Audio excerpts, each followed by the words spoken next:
फिर बीमारी हो गई शुगर की, बीमारी हो गई बीपी की। कभी डॉक्टर तुम्हारा परिचित हो तो उससे पूछना कि बीपी और शुगर कैसे होते हैं। समय पर जो भोजन नहीं करता उसको बीपी और शुगर की बीमारी होती चली जाती है। समय पर जो अपनी जिंदगी को नहीं जीता उसको बीमारियां बढ़ती चली जाती है। पूछो कभी। एक भिखारी भी हमको ज्ञान देता है कि अपनी जिंदगी में जो हमने कमाया है उस कमाई का थोड़ा सा अंश हम अपने ऊपर खर्च करें। हम कमाई का अंश, इस व्यासपीठ से कभी नहीं कहा आपसे कि आप अपने धन को किसी को दे दो, आप अपने धन को किसी को दान कर दो। हम कभी नहीं कहते इस व्यासपीठ से कि तुम तुम्हारी संपदा उठाकर किसी को दियाना या किसी को दान करियाना। हम इतना जरूर कहते हैं कि तुमने जो कमाया है, तुम जो कमा रहे हो उसको अपने ऊपर खर्च जरूर करना, जिससे लगे कि तुमने मेहनत कर कर कमाया तो अपने ऊपर खर्च किया। खर्च किया तुमने। स्त्री से कभी आयु नहीं पूछी जाती, पुरुष से कभी आय नहीं पूछी जाती, क्योंकि स्त्री कभी अपने लिए जिंदगी नहीं जीती। जीती है तो पहले माँ बाप के लिए, माता पिता ब्याह कर कर भेज देते हैं तो पति के लिए, पति के बाद में जब बच्चे आ जाते हैं तो बच्चों के लिए, फिर जीती है तो अपना पोता पोती नाती पंती के लिए। पूरी जिंदगी स्त्री अपने शरीर को अगर संभाल कर रखती है तो दूसरों के लिए रखती है कि मेरे बच्चे सुखी रह लें, मेरा परिवार सुखी रह ले, मेरा परिवार सुखी रहे, मेरे बच्चे सुखी रहें, मेरा कुटुंब सुखी रहे, मेरे रिश्ते सुखी रहें। स्त्री से आयु नहीं पूछी जाती, पुरुष से आयु नहीं पूछी जाती।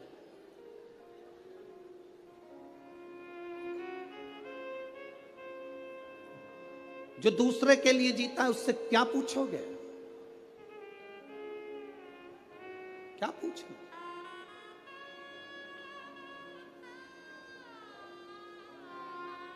शिव कथा कहती है, मेरा भोला बाबा, मेरा शंभू, मेरा त्रिकालदर्शी, कैलाशी, अविनाशी शंकर अमृत नहीं पिए हैं, विष पिया। किसके लिए? दूसरों के लिए।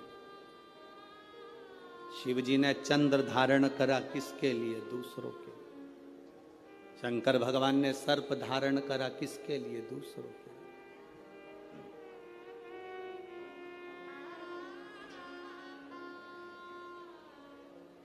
सर्वे भवन्तु सुखी। अपने लिए क्या रखा, क्या रखा? पार्वती जी ने पूछ लिया था भोलेनाथ जी से, बाबा आप सारी दुनिया को देते हो, अपने पास कुछ नहीं रखते हो, क्यों नहीं रखते? शिव जी कहते हैं, पार्वती मुझे रखने की जरूरत नहीं है। मैंने जिसको दिया है अगर वो उसका सही उपयोग करेगा तो उसका एक अंश मेरे पास आएगा।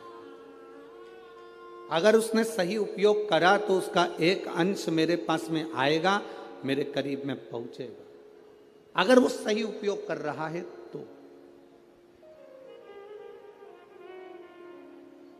आप किस चीज का सही उपयोग कर रहे हो?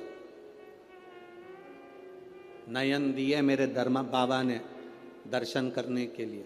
इन नेत्रों से हम दिन भर अपने मोबाइल को, अपनी टीवी को देखते रहते हैं। श्रवण दिए भगवान ने कथा को सुनने के लिए, हम इससे कथा श्रवण नहीं कर पाते। मुख दिया मेरे दातार ने भजन करने के लिए, हम भजन नहीं कर पाते। पाँव दिए मंदिर तक जाने के लिए, हम जा नहीं पाते। हाथ दिए जनमानस की सेवा के लिए, हम सेवा नहीं कर पाते। शरीर का प्रयोग करा कहाँ? मुख का प्रयोग करा मदिरा पीने में, शराब के नशे में, गंदे नाली के पानी में। कान का प्रयोग करा निंदा और चुगली और गाली सुनने में। नेत्रों का प्रयोग करा गंदी चीजें देखने में। पाँव का प्रयोग करा गंदी जगह जाने में। हाथ का प्रयोग करा गंदी वस्तुओं को छूने में। हमने प्रयोग करा क्या?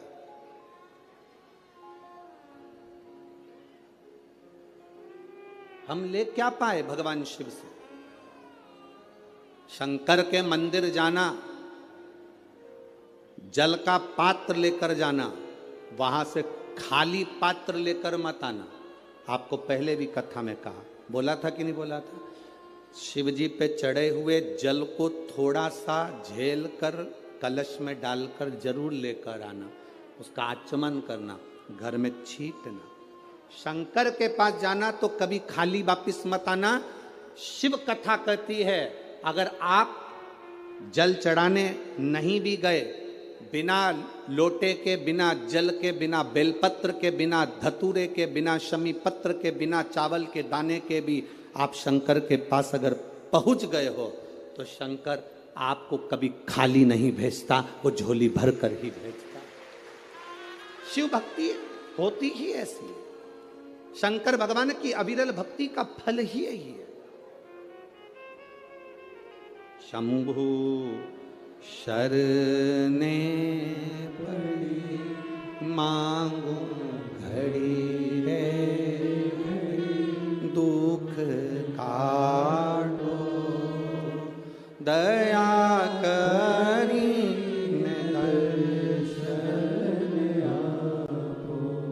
शिव कथा कहती है भगवान की शरणागति के करीब में जब हम जाएं तो हम भगवान से कुछ मांगे चाहे ना मांगे, वो दिल से देता जरूर है, दिल से देता।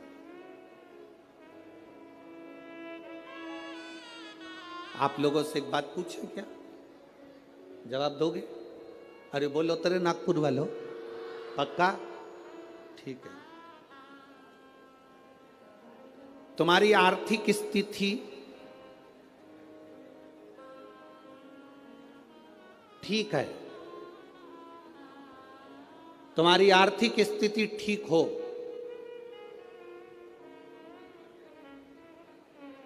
और मानसिक स्थिति ठीक नहीं हो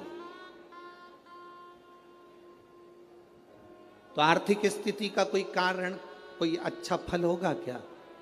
जम के तो बोलो जरा। और अगर तुम्हारी आर्थिक स्थिति ठीक नहीं हो, तुम्हारे पास में धन नहीं हो, ज्यादा गाड़ी बंगला नहीं हो, और तुम्हारी मानसिक स्थिति ठीक हो तो उसका फल होगा कि नहीं होगा? होगा ना। उसका फल, यही नागपुर की कथा, आज चतुर्थ दिवस की कथा प्रत्येक मानव के जीवन में जानना चाहिए। तुम्हारे घर में धन बढ़े चाहे ना बढ़े, पर तुम्हारा मन और तुम्हारी बुद्धि चित्त तुम्हारा अच्छा होना चाहिए, तो तुम्हारा धन अपने आप बढ़ जाए। आर्थिक स्थिति ठीक हो और मानसिक स्थिति ठीक नहीं हो तो धन का क्या करोगे? पैसा क्या खाओगे कि डनलप के गद्दे को छाती पे धर के ले जाओगे? क्या करोगे उस धन का? आर्थिक स्थिति से ज्यादा जरूरी है मानसिक स्थिति ठीक होना। मन ठीक नहीं है, दिमाग ठीक नहीं है, बुद्धि ठीक नहीं है, चित्त ठीक नहीं है, तो करोड़ों का धन अलमारी में भरा रहे तो उसका मतलब क्या? क्या मतलब? सारे देवताओं में, 33 कोटि देवी देवताओं में, सारे देवताओं की आर्थिक स्थिति बिल्कुल ठीक है। करोड़ों का धन है, संपदा है, सुख है, वैभव है।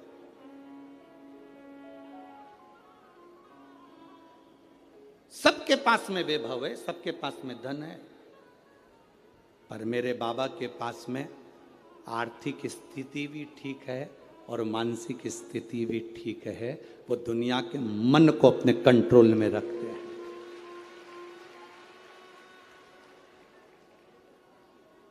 एक बार लक्ष्मी जी ने नारायण से कहा था, प्रभु आपका और हमारा झगड़ा होता रहता है, आपका और हमारा विवाद होता रहता है, आप हमारे पति, हम आपकी धर्म पत्नी और विवाद करते हैं। ब्रह्माणी ब्रह्मा जी से कहती, आप और हमारा विवाद होता रहता है, धन बढ़ गया पर घर में सुख भी तो होना चाहिए।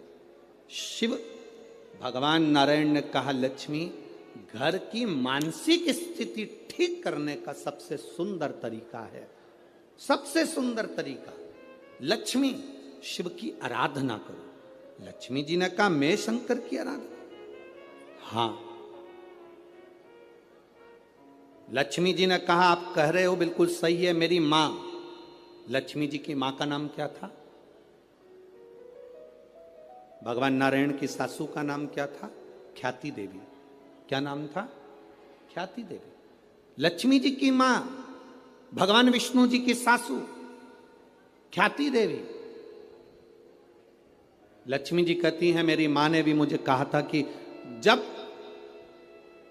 मन श्रेष्ठता में ना जाए, मन विचलित हो, मन में चिंता लगी हो, मन विचलितता में हो, तब शंकर भगवान के पार्थिव शिवलिंग का निर्माण कर कर उसकी आराधना करना। आप रोज प्रतिदिन यहां जितने लोग भी कथा सुन रहे हैं और जितने लोग आस्था चैनल पर, फेसबुक, यूट्यूब पर कथा सुन रहे हैं, बहुत कम लोग होंगे जो रोज शंकर भगवान का पार्थिव शिवलिंग बनाते होंगे और उसकी पूजन करते होंगे। बहुत कम लोग होंगे जो पार्थिव शिवलिंग का निर्माण कर कर उसका पूजन करते होंगे, बहुत कम लोग।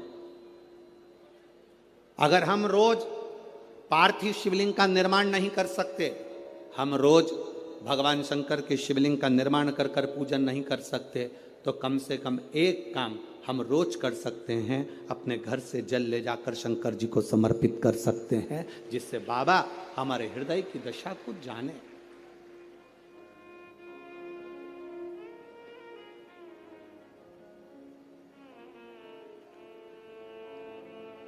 आज का जीवन कैसा हो गया? आज का जीवन है कैसा? जैसे सरकारी स्कूल का टीचर, सरकारी स्कूल में नौकरी करने वाला, सरकारी स्कूल में पढ़ाने वाला टीचर अपने बच्चे को पढ़ाता है प्राइवेट स्कूल में और कामना करता है भोलेनाथ जी से कि मेरे बेटे की नौकरी सरकारी स्कूल में लग जाए। जरा विचार करना, सरकारी स्कूल का टीचर अपने बच्चे को पढ़ाता है प्राइवेट स्कूल में और नौकरी लगवाना चाहता है, बोलो जम के बोलो जरा, सरकारी स्कूल में। हमारी बात दुनिया के लोगों को बहुत बुरी लगती है महाराज, बाद में कहते हैं सीवर वाले महाराज को बोलने का तरीका नहीं है।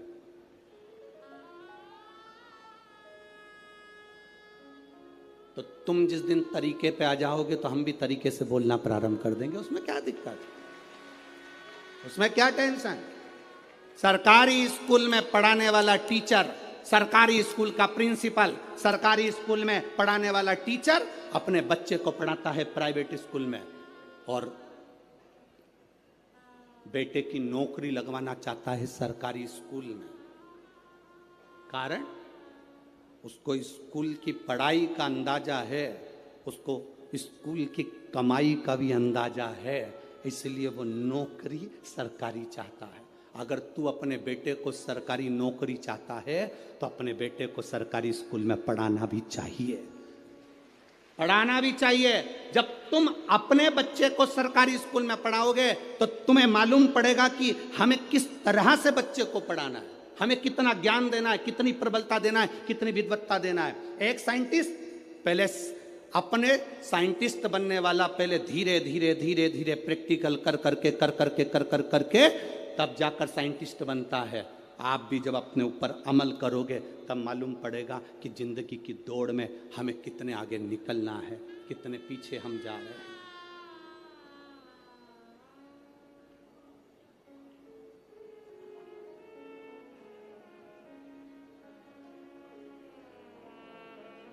कितने पीछे जा रहे हैं।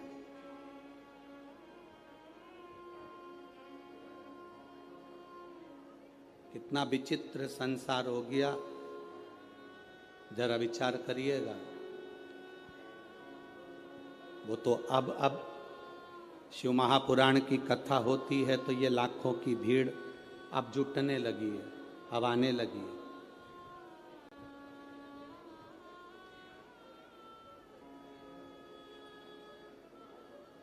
बहुत कठिन है महाराज, बहुत कठिन। भक्ति में मन लगाना, भगवान की भक्ति में जुड़ना, अपने आप को शिव तत्व की ओर लेकर जाना बहुत कठिन है।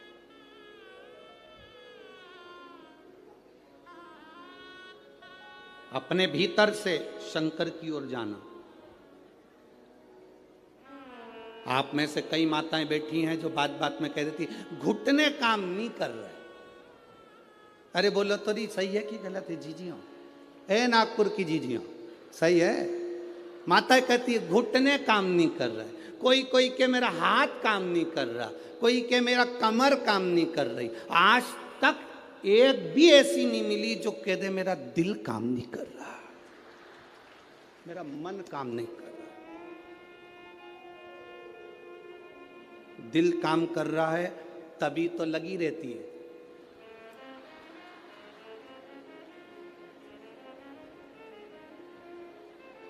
घुटना भले काम नहीं करे पर दिल,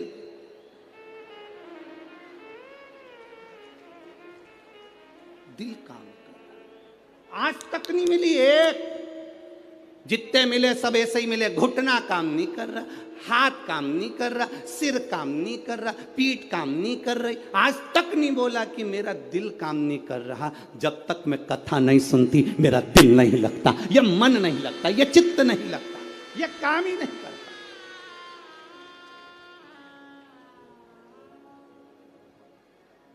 ये दिल नहीं लग रहा, ये मन नहीं लग रहा।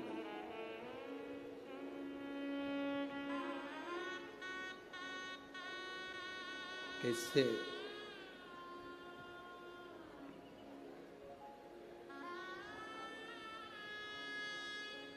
भगवान शंकर की भक्ति के बिना ये मन कैसे लग जाए? कैसे? अरे खानो नहीं भावे मने, पीनो नहीं भावे, दौड़ दौड़ मन सत्संग जावे। और मैं तो शिव की दीवानी ऐसी हो गई रे, सपनों में आवे मारे डमरू वाला। मेरे स्वप्न में मेरा डमरू वाला मुझे दिख रहा। जब दिल बिना कथा के नहीं रहता, कथा नहीं भी होती है तो लोगों को कानों में भी ऐसा लगता है कि सियोर वाला महाराज कहीं कथा बाच रहा है। किसी किसी को होता है जिसके कानों में कथा सुनने की आदत हो जाती है, जब टीवी पर भी नहीं आती तो कथा लगती है। आपके साथ भी हुआ होगा, कभी किसी गली में से निकल रहे होगे तो आपको लगा होगा ऐसा लग रहा है कथा चल रही है। जिसको ऐसा लगे कि मुझे ऐसा लग रहा है कि कथा चल रही है, गली में से निकल कर जा रहे हो, आवाज आ गई, ट्रेन में सफर कर रहे हो, बस में सफर कर रहे हो, तुम्हें आवाज आ गई, तुम्हें ऐसा लगे कि कथा चल रही है, समझ लेना तुम्हारा दिल भोलेनाथ से लग गया। अब मानता नहीं है, ये चित्त लगता ही नहीं, शिव में समाहित हो। बोल बम का नारा है, शिव में हमारा चित्त लग गया, शंकर में हमारा मन लग गया, ये हृदय लग गया और उसी से लगना। वो कहे सताओ ना हमें लोगों, हमें दिल की बीमारी है। सताओ ना हमें लोगों, हमें दिल की बीमारी है। हमारा वेद दुनिया में वो डमरू धारी है। ये बीमारी का इलाज करने वाला केवल एक है, वो शिव।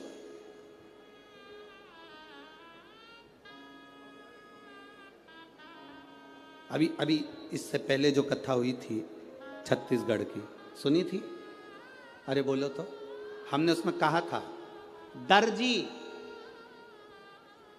शर्ट में जेब लगाता है तो वो राइट में नहीं लगाता, वो लेफ्ट में लगाता है। कहां लगाता है? लेफ्ट में। दर्जी शर्ट में जेब, टी शर्ट में जेब सीधे हाथ में नहीं लगाता। कुर्ते में जेब दर्जी अपने सीधे हाथ पर नहीं लगाता। दर्जी अगर जेब लगाता है तो उल्टे हाथ पर लगाता है, क्योंकि दर्जी को मालूम है दिल यहीं पर होता है, ऊपर जेब लगाऊंगा। कभी मंदिर गया बेलपत्र लाएगा ना तो ऊपर की जेब में रख लेगा। ये बेलपत्र नहीं, शंकर दिल के करीब होना चाहिए, हृदय के करीब होना चाहिए। ये शिव दिल के करीब हो, हमारे हृदय के करीब हो हमारा शंकर, हमारा ओघड़ी दयालु दातार नजदीक हो हमारे। अभी कई लोग, अभी कल कथा यहाँ पर सवेरे, आज की कथा तो ये 2 से 5 है, कल टीवी पर भी 2 से 5 आएगी, पर यहाँ पंडाल में जो कथा रहेगी वो सवेरे 8 बजे से 11 बजे तक रहेगी।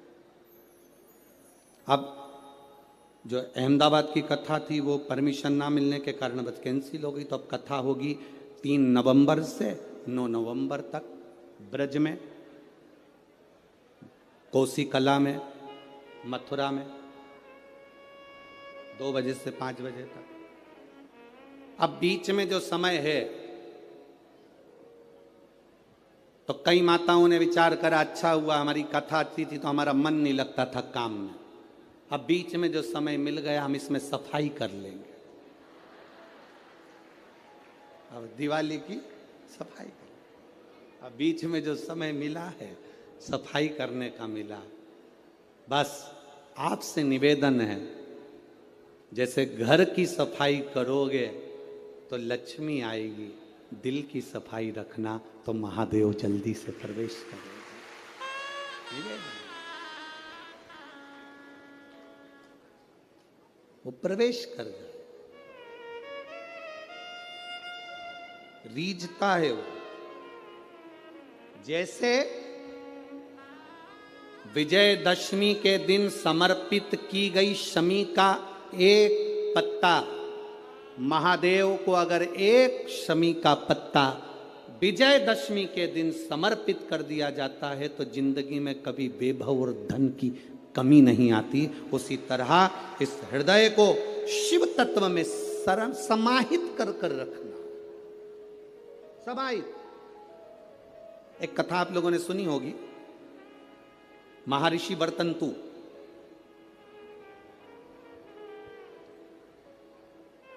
महर्षि वर्तंतु जिनके शिष्य थे कोत्स, जिसका नाम था कोत्स। महर्षि वर्तंतु के शिष्य कोत्स बड़े आज्ञाकारी थे कोत्स, और वर्तंतु जो कह देते थे, महर्षि वर्तंतु जो बोलते थे वो कोत्स वो सुनता था। महर्षि वर्तंतु का एक काम बड़ा प्रबल था, वो कोत्स से हमेशा कहते थे कि पार्थिव लिंग का निर्माण करो, मैं पूजन करने आ रहा हूं। पार्थिव लिंग का निर्माण करो, मैं पूजन करने। ये वर्तंतु ऋषि, महर्षि वर्तंतु कोत्स से कह देते। अब कोत्स का कार्य यह था कि वो रोज एक पार्थिव शिवलिंग का निर्माण करता और अपने गुरु जी को आवाज लगाता, गुरुदेव गुरुदेव, गुरुजी पधारो, गुरुजी पधारो, आवाज लगाता। वर्तंतु महर्षि आते और पूजन करने बैठ जाते। बहुत सावधानी से स्मरण करना इस कथा का, बहुत सावधानी। अब पूजन करने वर्तंतु महर्षि बैठ जाते।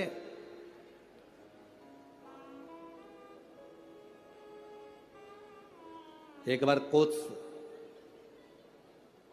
भरी निंद्रा में सो रहा था।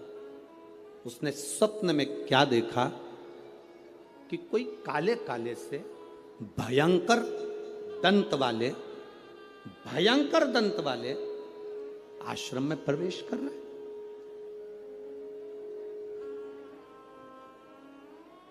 अब भयंकर दंत वाले आश्रम में प्रवेश कर। आप जरा विचार करिएगा, ऋषि के आश्रम में संत के दरवाजे पर, गुरु के दरवाजे पर कोई भयंकर जीव तो आ ही नहीं सकता, क्योंकि गुरु इतना भजन करा होता है कि सन्यासी गुरु, संत, साधु, सन्यासी, तपस्वी, साधक, उपासक इतना तप करे होते हैं कि ये यम के दूत उनके पास पहुंचते ना। पर आज कोश ने क्या देखा कि भयंकर मुद्रा वाले, भयंकर दंत वाले, भयंकर विकराल रूप धारे हुए कुछ गण, यम के कुछ गण, यमदूत ये अंदर आ गए। तो कौश क्या कर रहा है, उन यमदूतों से पूछ रहा है तुम कौन हो, कहां आए हो। कहा वरतंतु के पास में आए। क्यों?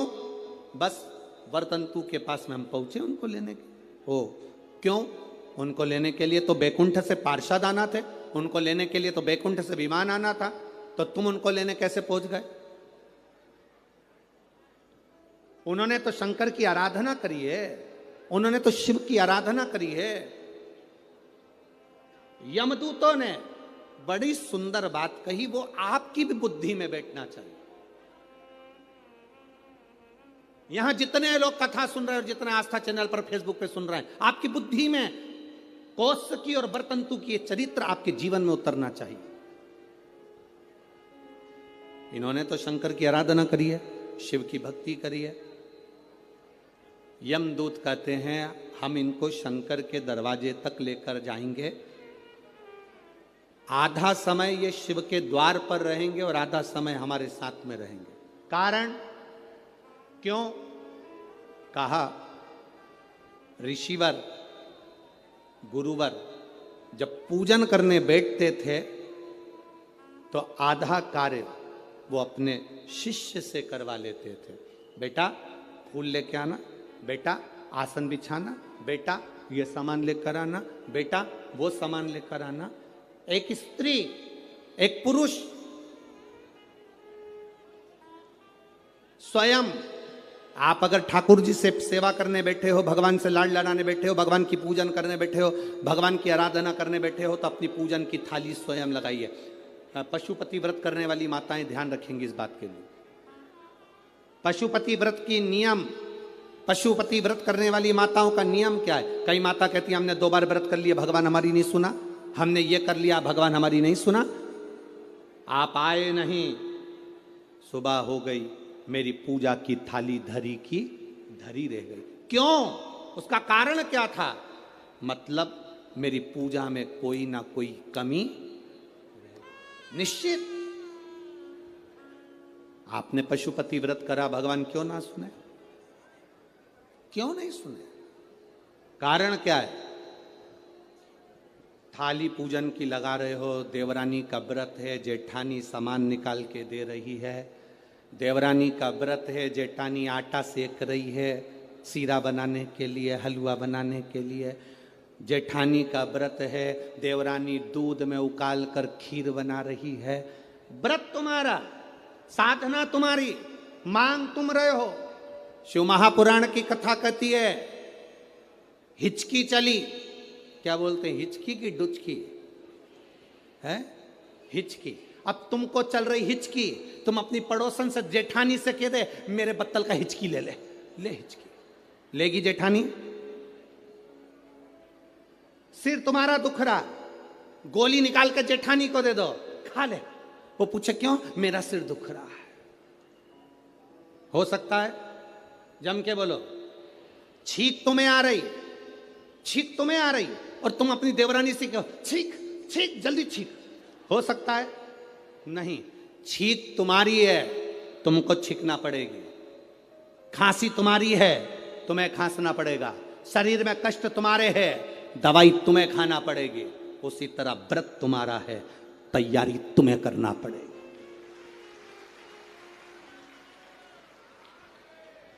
गलती हम करते हैं। पशुपति व्रत का व्रत मैंने करा, मम्मी से कह के चली गई, मम्मी मेरा पशुपति व्रत है, मैंने शादी के लिए करूंगी या बच्चों के लिए करूंगी या इसके लिए करूंगी या उसके लिए करूंगी। मम्मी ने पूरी थाली लगा के दे दी, मेरी बेटी व्रत कर रही है, मेरी बेटी। मम्मी ने पूरी थाली लगा के दे दी, प्रसाद बना के दे दिया। बेटी ने 3 बार पशुपति व्रत कर लिया और काम नहीं हुआ। बेटी बाद में कहे कि हमने भी व्रत करा था, हुआ नहीं। उस कारण को समझना। क्या तूने तैयारी करी? तू तो केवल एक सिर की उतार रही है कि महाराज बोला है तो व्रत करना है तो मेरा काम हो जाएगा। पर विचार कर, थाली लगाती तो तेरे अंदर भाव जागता कि मैं महादेव की पूजन की तैयारी कर रही हूँ। चावल रख रही हूँ, बेलपत्र रख रही हूँ, पुष्प रख रही हूँ, एक एक चीज में महादेव जुड़ता तेरे दिल से। मैं महादेव के लिए हलवा बना रही हूँ, मैं महादेव के लिए सीरा बना रही हूँ, मैं महादेव के लिए खीर बना रही हूँ, मैं महादेव के लिए ये कर रही हूँ। हर शब्द में तेरा महादेव जुड़ता, तो पशुपति व्रत का पुण्य भी 2 व्रत होते और तीसरे में प्राप्त हो जाता। ये नियम है शिव महापुराण का। एक पत्र आया है, देखिए, एक तो पत्र इतने सारे सारे भेज दिए।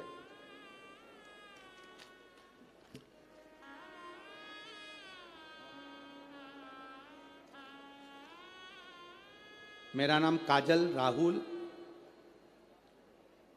कलाइन, मैं नागपुर से हूँ, डिप्टी सिग्नल चिरखली महाराष्ट्र। कहीं बैठी हो तो हाथ हिला सकती हैं। आप ही हैं? हाँ, बहुत बहुत साधुवाद, बाबा की कृपा पर बनी रहे। गुरुदेव, मुझे बच्चे नहीं थे, संतान का सुख नहीं था, कई साल बीत गए थे गुरुदेव, बच्चों का सुख नहीं, संतान का सुख नहीं। बच्चे को लाइयो साथ में, लायो, ले आओ ले आओ ले आओ। मेरे यहाँ बच्चे का सुख नहीं था, संतान का सुख नहीं था, डॉक्टर के हिसाब से संतान का सुख नहीं था गुरुदेव।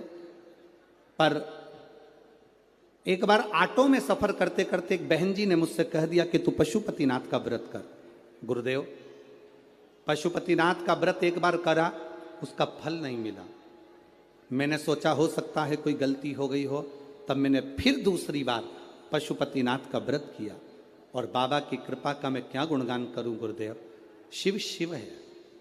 26 जून को मेरा गर्भ ठहर गया और बाबा की कृपा से बाबा ने ऐसी करुणा करी, ऐसी दया करी गुरुदेव कि 12/2/2023 को मेरे घर में संतान की प्राप्ति हो गई।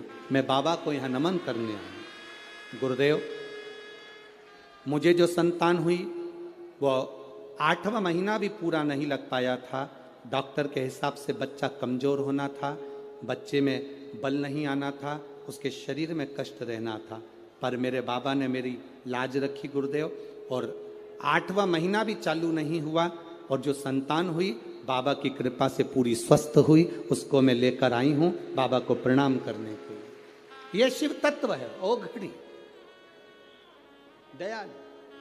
और तेरी कृपा बिना न हिले एक भी अणु, लेते हैं श्वास तेरी कृपा से तनो तनो। शिव तत्व की प्राप्ति, आपका विश्वास, आप पशुपति व्रत कर रहे हो, आप हरतालिका तीज का व्रत कर रहे हो, आप चतुर्थी का व्रत कर रहे हो, आप पंचमी का व्रत कर रहे हो, आप नवरात्रि का व्रत कर रहे हो, आप जिस व्रत को आप कर रहे हो, चाहे पुरुष करे, चाहे स्त्री करे, चाहे नारी करे, चाहे बच्चे करें, चाहे कन्या करे, चाहे बेटी करे, जो करे, उस व्रत में, उस व्रत की मूलता में आपका समर्पण होना चाहिए।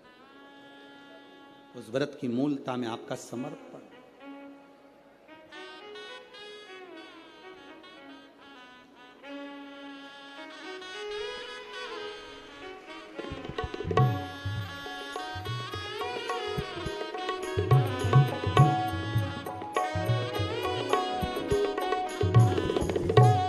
जोरदार ताली बजाना।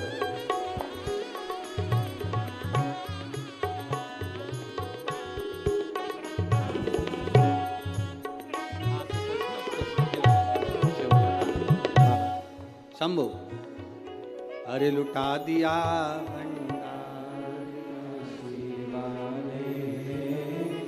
कर दिया माला शिव तत्व की प्राप्ति। हम जिस व्रत को कर रहे हैं, हम जिस आराधना को कर रहे हैं, हम जिस तप को कर रहे हैं, हम जिस साधना को कर रहे हैं, उसमें हमारा बल होना चाहिए, हमारा विश्वास होना चाहिए, हमारी दृढ़ता होना चाहिए।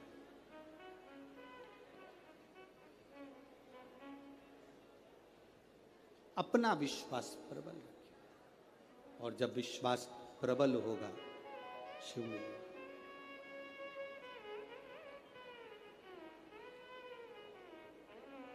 शिव प्राप्त होंगे, ये निश्चित है, क्योंकि शंकर बड़े दयालु हैं, बड़े दयालु हैं। शिव जैसा दयालु संसार में कोई नहीं कि भोले तुम बड़े दयालु हो, भोले तुम बड़े दयालु हो, बड़े दयालु हो, भोले तुम बड़े दयालु हो, भोले तुम बड़े दयालु हो, भोले तुम बड़े दयालु। बड़े सरल सहज शिव भोला, 3 बार ताली बजाने वाले को भी भर देता भंडार, एक बार शिखर का दर्शन करने वाले को शिखर पर पहुंचा देता है मेरा भोलेनाथ। इतना दयालु है, इतना कृपालु,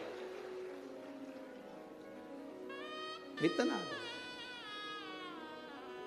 शिव तुम बड़े दयालु हो, भोले तुम बड़े दयालु हो, बड़े दयालु हो, भोले तुम बड़े दयालु हो, बड़े दयालु,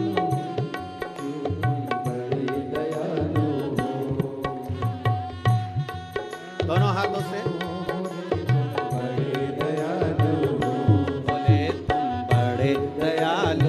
दयालु हो, बोले तुम बड़े दयालु हो, बड़े दयालु हो, बोले तुम बड़े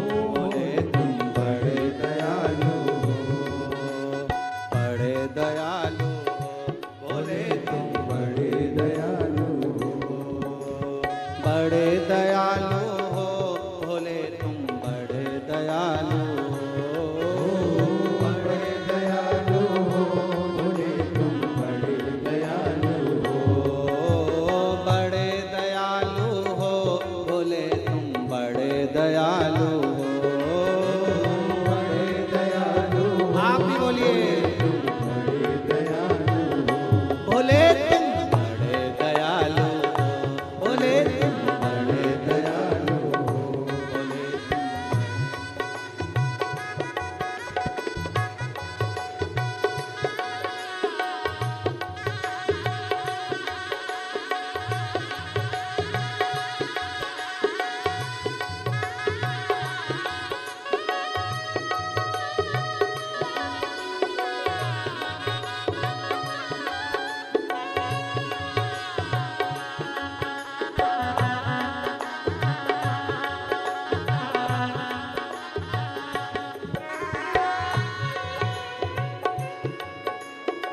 बड़े दयालु हो, बोले तुम बड़े दयालु हो,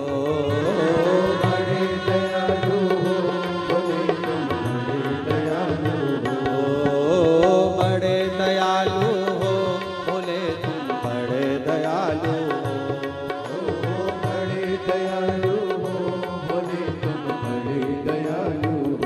बोले तुम बड़े दयालु, बोले तुम बड़े दयालु।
गले में सर्पों की माला साजे, गले में सर्पों की माला साजे, गले में सर्पों की माला साजे।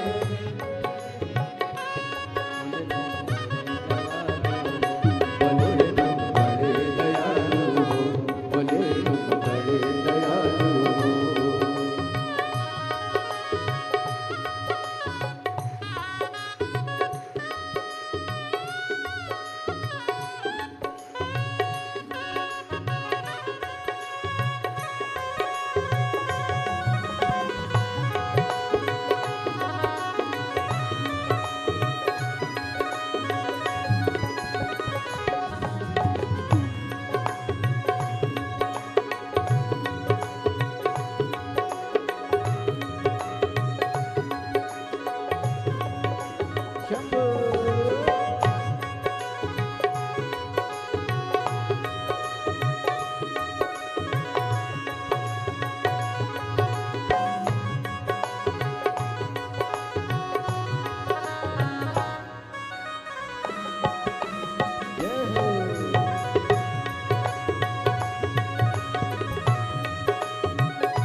दयालु हो, बोले तुम बड़े दयालु हो, बड़े दयालु हो, बोले जी बड़े दयालु हो, बोले तुम बड़े दयालु हो, बोले तुम बड़े दयालु हो,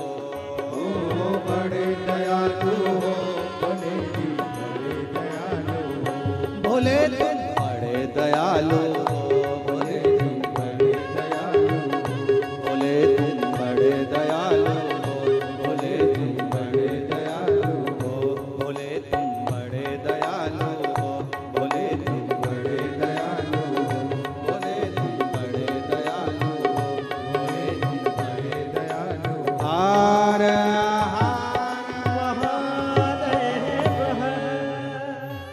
अपने स्थान पर बैठकर भगवान देवाधिदेव महादेव से अपने मन की बात भाव से, हृदय से, दिल से कहिएगा। प्रार्थना करिए बाबा देवाधिदेव महादेव से। जहाँ जगह मिले वहाँ बैठकर भाव के साथ में बोलिए। आज कथा का चतुर्थ दिवस है।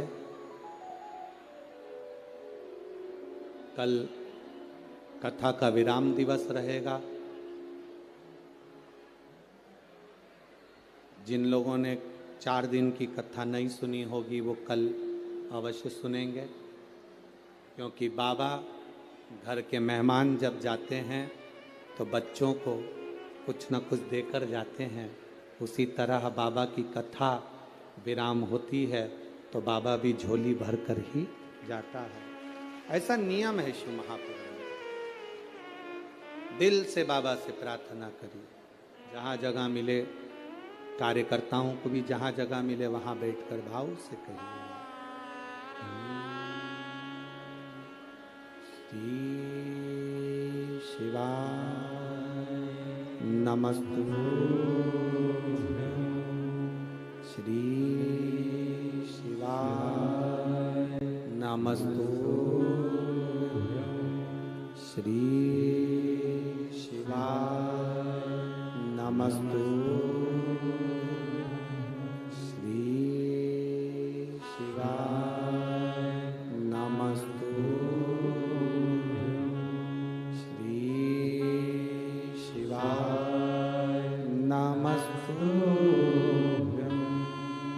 भोला सब दुख काटो हमारा, ओ भोला सब दुख काटो हमारा। शिव शंकर जपो तेरी माला, भोले बाबा जपो तेरी माला, भोला सब दुख काटो हमारा, ओ भोला सब दुख काटो हमारा। वेश मंगलकारी, वेश है मंगलकारी, शमशान वासी हमारा, शमशान वासी हमारा, ओ भोला सब दुख काटो हमारा, ओ भोला सब दुख काटो हमारा। शिव कथा कह रही है, बाबा देवादिदेव महादेव का चरित्र कह रहा। बरतंतु जी के लिए कहा, आधे से ज्यादा जो कार्य था वो कोस कर देता था।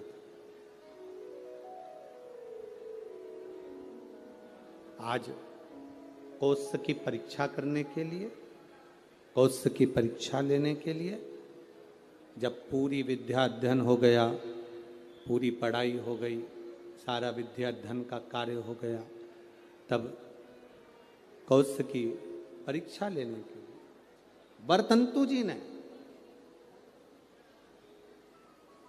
कौश की परीक्षा लेने के लिए बरतंतु जी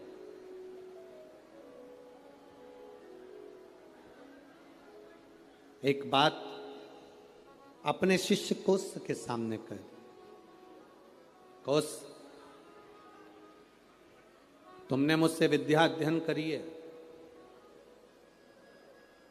अब देखिए शंकर का पार्थिव शिवलिंग बनाकर गुरु को दे देना और गुरु उसकी पूजन करना, उसका फल देखिए कितना विचित्र, उसका फल कितना विचित्र हो। कौश तुमने पार्थिव शिवलिंग का निर्माण करा और निर्माण करने के बाद में तुम मुझे उस शिवलिंग को दे देते हो। तुम कहते हो कि मुझे यम के दूत लेने आए थे, पर वो कहीं ना कहीं उस क्रम में कहीं ना कहीं वो मुझे लेने के लिए आए, परंतु उस भोग को मुझे भोगना, शिव तत्व को भी जाना है और यमलोक को भी जाना। कौशल, अब मैं आपसे इतना सा कहना चाहूं, बरतंतु ने कहा कोश तुमने मुझसे विद्या अध्ययन करी है, आज विद्या अध्ययन के फल स्वरूप मेरी जो दक्षिणा बनती है वो मुझे दीजिए। गुरुवर क्या दूं मैं आपको, बोलिए। शिव कृपा देखिएगा कितनी प्रबल होती। केवल पार्थिव शिवलिंग का निर्माण कर देना, पूजन कोई करे कर रहा है, अपने क्षेत्र में, अपनी कॉलोनी में, अपनी सोसाइटी में, अपने एरिया में कहीं शंकर का मंदिर बन रहा है, शंकर का शिवालय बन रहा है, बन सके आप उसमें सहयोग प्रदान करना, नहीं बन सके तो किसी की टांग मत खींचना कि ये मंदिर क्यों बनवा, ये शिवालय का निर्माण क्यों कर रहे हो, शिवालय क्यों बनवा रहे हो। केवल शंकर भगवान के पार्थिव लिंग का निर्माण करने वाले उस कोष पर शिव कृपा कैसी होती है, वो कथा यहां वर्णन कर रहे। वर्तंतु जी ने कहा, वर्तंतु का अब वर्तंतु ने कहा कोष, एक कोष मैंने जो तुमको विद्याध्ययन कराया उसकी दक्षिणा। कोष ने कहा गुरुवर ये पूरा जीवन आपके लिए है, ये पूरी जिंदगी आपके लिए, आप बताइए क्या दे सकता हूं, क्या प्रदान करूं मैं, आप बोलिए। कोष तूने मुझसे विद्या अध्ययन करी है, 14 करोड़ सोने की मुद्रा मेरी विद्या अध्ययन जो तूने करी उसके फल स्वरूप तुझे देना पड़ेगा। कितनी करोड़? 14 करोड़।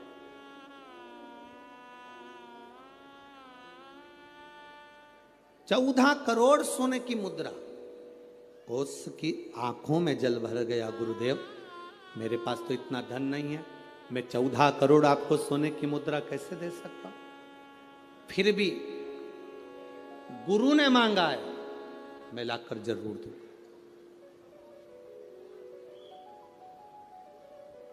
अब गुरु क्यों मांगे हैं ये तो गुरु ही जान सकते। गुरु जो कृपा करते हैं वो दुनिया में कोई नहीं कर सकता। एक संत, सदगुरु, शिव का उपासक, भगवान की भक्ति करने वाला, दिन रात शंकर का स्मरण में डूबने वाला, दिन रात राम नाम कृष्ण नाम की भक्ति में डूबने वाला, केवल उसकी आंख की दृष्टि ही पड़ जाती है तो जीव का कल्याण हो जाता है। वो सहज नहीं है गुरु।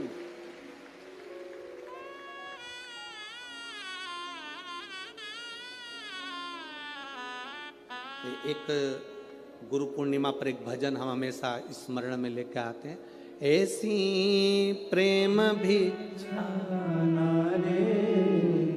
गुरु ने मंगाई, ऐसी प्रेम भिक्षा गुरु ने मंगाई, गुरु ने मंगाई, सतगुरु ने मंगाई, गुरु ने मंगाई, सतगुरु ने मंगाई। ये गुरु क्या कृपा करता है ये किसी को नहीं मालूम पड़ता। एक चेला, उसकी बहन की शादी, गुरुजी से कह रहा है, गुरुजी मेरी बहन की शादी है, मैं जाऊं? जा। गुरुजी मेरी बहन की शादी है। गुरुजी ने कहा जा।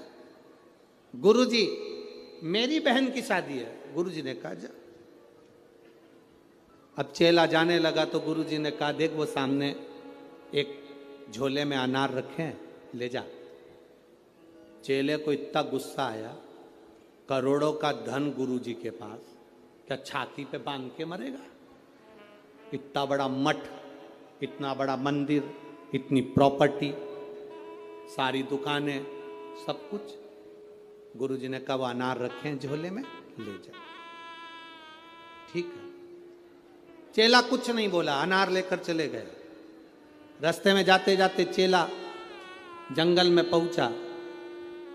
वहां के नगर का जो राजा था वो बीमार पड़ गया। नगर के राजा बीमार पड़ा तो उसको जो दवाई देना थी वो अनार के रस में देना थी। पूरे मार्केट में देखा तो अनार नहीं मिला, वृक्षों पर अनार नहीं मिला। सैनिक ढूंढते ढूंढते जंगल में पहुंच गए, इसके झोले में अनार मिला। इसने इनसे अनार मांगे, उसने कहा नहीं ये मेरे गुरुजी ने दिया है मेरी बहन की शादी के लिए, मैं नहीं दे सकता। जबरदस्ती अनार लिए, उसको बंदी बनाकर राजा के महल में ले गए। राजा को दवाई दी, राजा ठीक हो गए। राजा ने कहा अनार कहाँ से आए? ये लड़का है ना, ये बालक, इसके पास से। बेटा तुम्हारे पास अनार कहाँ से आए? मेरे गुरुजी ने दिए थे, मेरी बहन की शादी में जा रहा हूं, मेरे गुरु ने दिया।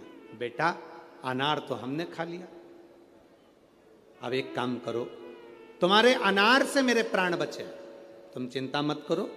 राजा ने अपने मंत्रियों को बुलाकर कहा कि इसकी बहन की शादी एक राजकन्या की शादी जैसी होना चाहिए, राजकुमारी की शादी जैसा होना चाहिए, जाओ करो। राजकुमारी की जो शादी होती है इसकी बहन की शादी वैसी होना चाहिए, राशि ठाट से बहन की शादी करी जाए। अंबार, पीतांबर, रतन, माणिक, मोती, सोना, चांदी, हीरा, पन्ना सब लगाया गया,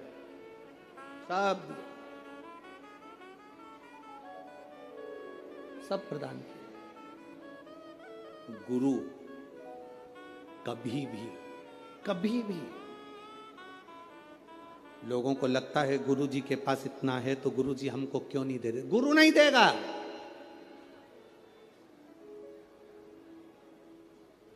भिखारी को देकर भिखारी मत बनाओ,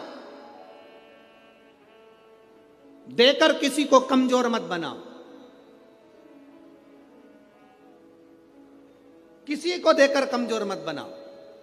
इसीलिए तो भारत की भूमि पर आत्मनिर्भर भारत बनने जा रहा है कि स्वयं आत्मनिर्भर बनिए,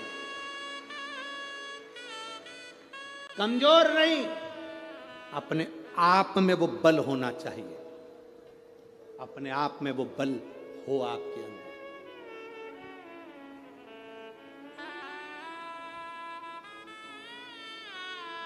आज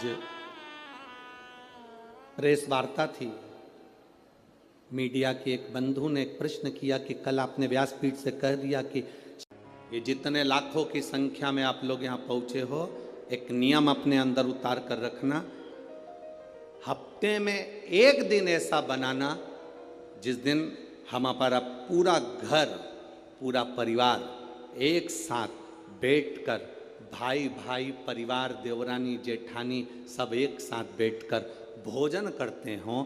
जब पूरा परिवार एक साथ बैठकर भोजन करता है तो हमारे घर के संस्कार कभी समाप्त नहीं होते, संस्कार बने रहते हैं। पूरा घर, पूरा परिवार एक साथ बैठकर भोजन कर,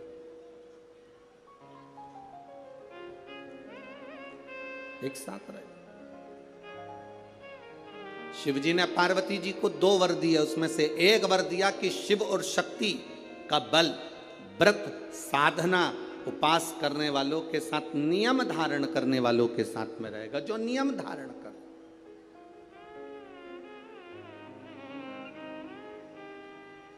आप किसी संकल्प को उठाइए, वो संकल्प आपका परमात्मा पूरा जरूर करेगा। आपका बल, आपने सोच लिया कि मुझे ये पद पाना है, आपने सोच लिया मुझे इंजीनियर बनना है, आपने सोच लिया मुझे डॉक्टर बनना है, आपने विचार कर लिया कि मुझे कमिश्नर बनना है, आपने विचार कर लिया मुझे कलेक्टर बनना है, मुझे एसपी बनना है, मुझे टीआई, जो आप बनना चाहते हो, जो आप सीए बनना चाहते हो, जो आप बनना चाहते हो, उसका बल आपके भीतर स्वयं शिव देते हैं। शंकर देते क्या है? बल प्रदान करते हैं।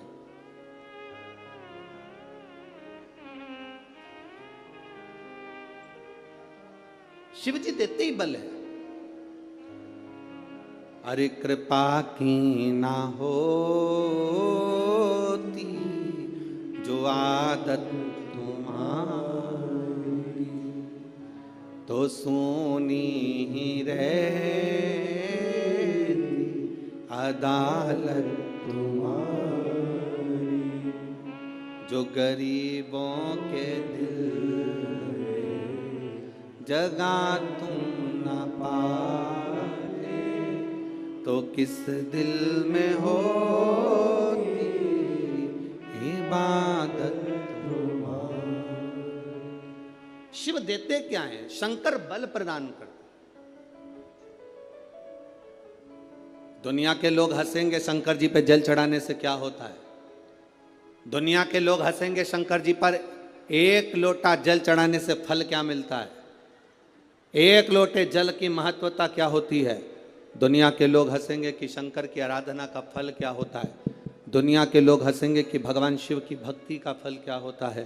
दुनिया के लोग हंसेंगे कि शंकर भगवान पर बेलपत्र चढ़ाने का फल क्या होता है, शंकर भगवान का गुणगान करने का फल क्या है, शिव को एक चावल का दाना शंकर को चढ़ाने का फल क्या है, एक बार मुख से पंचाक्षर मंत्र नमः शिवाय, षडाक्षर मंत्र ओम नमः शिवाय, श्री शिवाय नमस्तुभ्यम बोलने का फल क्या है। ये दुनिया के लोग हंसते हैं, पर जितने लोग हंसते हैं हम उनसे कहते हैं ये इतने जो पत्र यहाँ पर इकट्ठे होते हैं, थोड़े यहाँ रखें, आज पहले दिन यहाँ पर इतने पत्र, ये पत्र अलग, इन पत्रों को कभी मौका मिले और जिसके मन में संशय हो, जिसके मन में संशय हो कि शंकर करता क्या है, उसको एक बार इन पत्रों में कहीं ना कहीं इनका मोबाइल नंबर भी रहता है, इनका एड्रेस भी रहता है, तो उसको पढ़ा करो कि इन पत्रों से हमको ये मालूम पड़ता है कि शिव करता क्या है। देवता देते हैं पल्ला झाड़ कर और महादेव देते हैं छप्पर फाड़ कर। मेरा शंकर कभी कम नहीं देता, मेरा वो घड़दानी देता है तो छप्पर फाड़ कर देता है। चोर चोरी करने के लिए शिव जी के मंदिर में जाता है, अपना कपड़ा जलाकर उजाला कर कर चोरी का सामान ढूंढता है, शिव कृपा कर कर उसको कुबेर बना देते हैं। जो कुबेर की कुर्सी पर बैठा वो वही चोर है जो शंकर के मंदिर में चोरी करने गया था, पर शिव ने कृपा कर, ओघड़ी ने कृपा कर।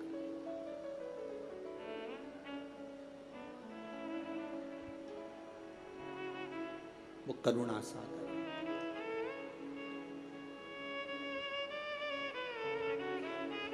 शंकर के जो भक्त होते हैं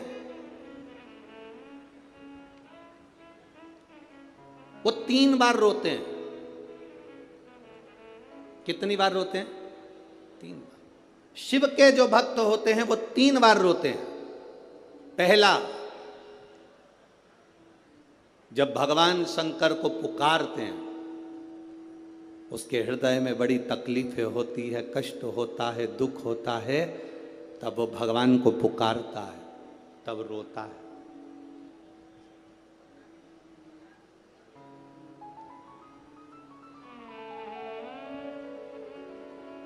शिव के भक्त 3 बार रोते हैं। पहला, जब वो बाबा को पुकारता है, दुख की घड़ी में, कष्ट की घड़ी में, तकलीफ की घड़ी में, तब वो बाबा को पुकारता है, तब रोता है। दूसरी बार, शिव का भक्त जब बाबा नहीं सुनते, बाबा नहीं आते, उसका दुख जब समाप्त नहीं होता और भगवान जब आते नहीं, उसका दुख जाता नहीं, शंकर का भक्त फिर रोता है। शिव के भक्त 3 बार रोते हैं। एक बार भगवान को पुकारते हैं तब, दूसरा भगवान नहीं आता तब, और तीसरी बार शंकर के भक्त तब रोते हैं जब भगवान मिल जाते हैं और उसका कार्य जब पूर्ण हो जाता है, तब भी वो रोता है, तब भी रोता है। शंकर के भक्त 3 बार रोते हैं। पहली बार जब भगवान को पुकारेगा तब रोएगा, दूसरी बार जब भगवान नहीं आएंगे तब रोएगा, और तीसरी बार जब भगवान आ जाएंगे तब रोएगा। तीसरी बार इसलिए रोता है कि मेरे जैसे पापी पर भी तूने कृपा कर दी। मैंने सोचा नहीं था कि मेरा महादेव एक लोटे जल से प्रसन्न हो जाता है और मेरे ऊपर करुणा कर देता है, तब भी रोता है, तब भी रोता है।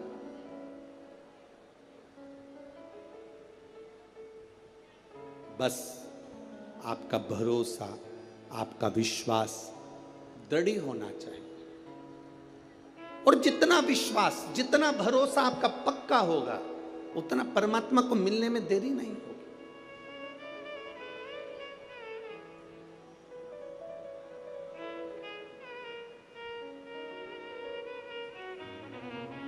मेरे बाबा दया करना, मैं तेरे भरोसे हूँ। मेरे बाबा दया करना, मैं तेरे भरोसे हूँ। ना घर के भरोसे हूँ, ना परिवार के भरोसे हूँ, ना घर के भरोसे हूँ, ना परिवार के भरोसे मेरे बाबा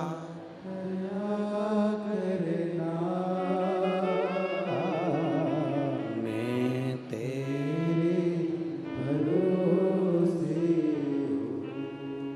जिसको आता है वो प्रेम से बोला करो साथ में, मेरे बाबा दया करना मैं तेरे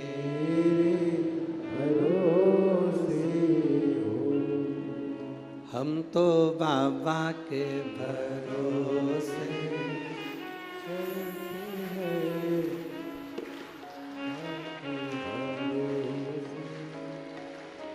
एक से चल रहा है सारे स्वर, एक से चल रहा है सब।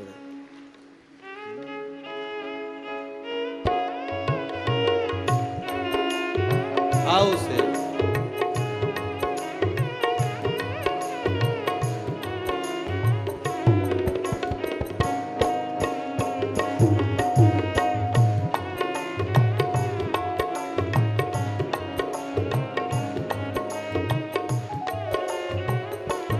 हम तो बाबा के भरोसे चलते हैं, हम तो बाबा के भरोसे चलते हैं। ये दुनिया वाले जलते हैं, ये दुनिया वाले जलते हैं, ये दुनिया वाले जलते हैं, ये दुनिया वाले जलते हैं। हम तो बाबा के भरोसे चलते हैं, हम तो बाबा के भरोसे चलते हैं, भोले बाबा के भरोसे चलते हैं, भोले बाबा के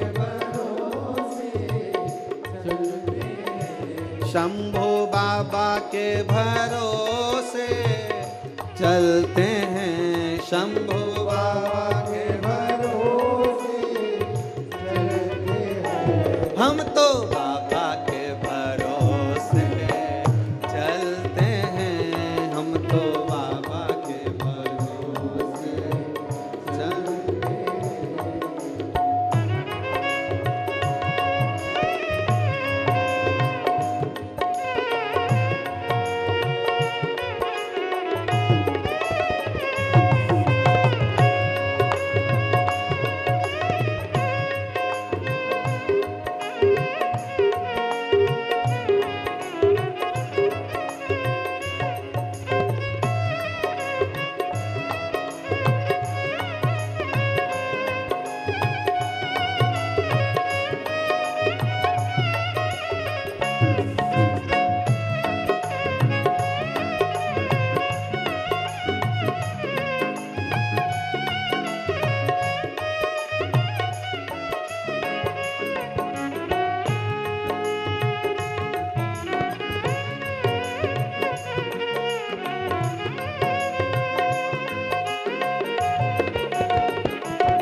हम तो बाबा के भरोसे चलते हैं, हम तो बाबा के भरोसे चलते हैं, डमरू वाले के भरोसे चलते हैं, डमरू वाले के भरोसे चलते हैं, भोले बाबा के भरोसे चलते हैं, भोले बाबा के भरोसे चलते हैं, हम तो बाबा के भरोसे चलते हैं, हम तो बाबा के भरोसे चलते हैं, काशी वाले के भरोसे चलते हैं, काशी वाले के भरोसे चलते हैं, भोले बाबा के भरोसे चलते हैं, भोले बाबा के भरोसे हर हर महादेव। अपने स्थान पर बैठकर पावन पवित्र नवरात्रे में भगवान देवाधिदेव महादेव से अपने दिल की बात कहिए। शिव शक्ति का ये पवित्र शरदीय नवरात्रे, जिसमें पावन शिव महापुराण की कथा और आपको अपने आनंद से ये भाव कहने का मौका मिला है। जहाँ जगह मिले वहाँ बैठकर, चाहे कार्यकर्ताओं से भी निवेदन है, आपके खड़े रहने से कोई लाभ नहीं है, आप बैठकर बाबा से विनती करोगे तो हो सकता है जिंदगी की कितनी दौड़ों में आप आगे निकल जाएं। इसलिए मौका है ये बाबा से प्रार्थना करने का, दिल से बाबा से कहिए। नवरात्रे का पवित्र समय, शिव महापुराण की कथा, भाव से बाबा से दिल से कहिए। जिसको आता है साथ में बोलेंगे, भाव से बाबा को अपने मन की बात हृदय से कहेंगे।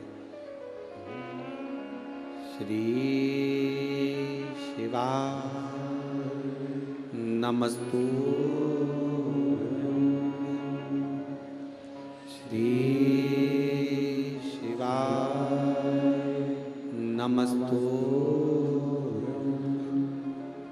श्री शिवा नमस्तु, श्री शिवा नमस्तु, श्री शिवा नमस्तु। भोला सब दुख काटो हमारा, ओ भोला सब दुख काटो हमारा। शिव शंकर जपो तेरी माला,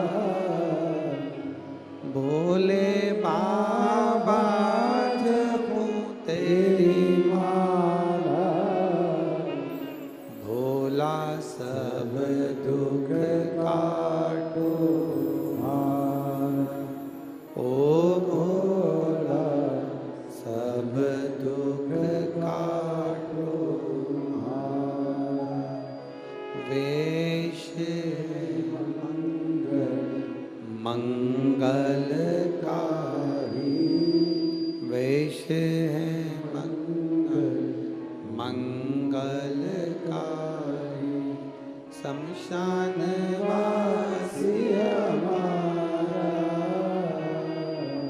शमशान वासी हमारा, ओ भोला सब दुख काटो हमारा, ओ भोला सब दुख काटो हमारा। भगवान देवाधिदेव महादेव शिव कहते हैं, पार्वती जी को दूसरा वर देवाधिदेव महादेव दे दिया। एक वर दिया व्रत, नियम, साधना, तपस्या, तप करने वालों को शिव और शक्ति बल देते। दूसरा वर देवादिदेव महादेव माता पार्वती जी को दे। पार्वती, और देखो बिना बल के, बिना अगर कोई तप साधना अगर कोई करे और भगवान शिव की कृपा ना हो, माता रानी की, स्वयं माता पार्वती की दया ना हो, तो कोई व्रत किसी का सफल नहीं होता।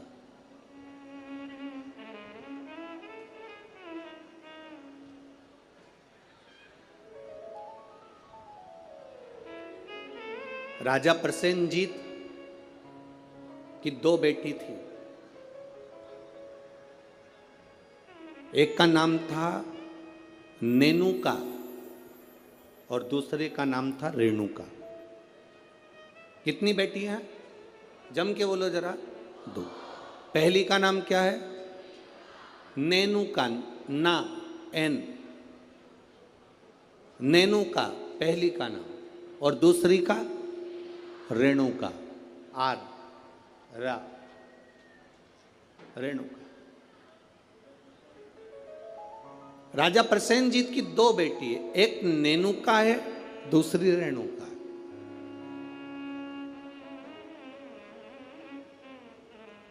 नागपुर में भी कहीं ना कहीं रेणुका माता का मंदिर होगा, है? अच्छा, एक का नाम है नेनुका, दूसरी का नाम है रेणुका।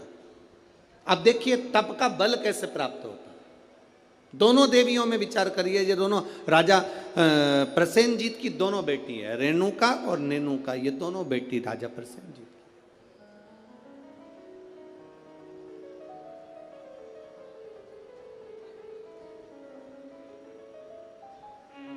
प्रथम नेनुका का जन्म हुआ,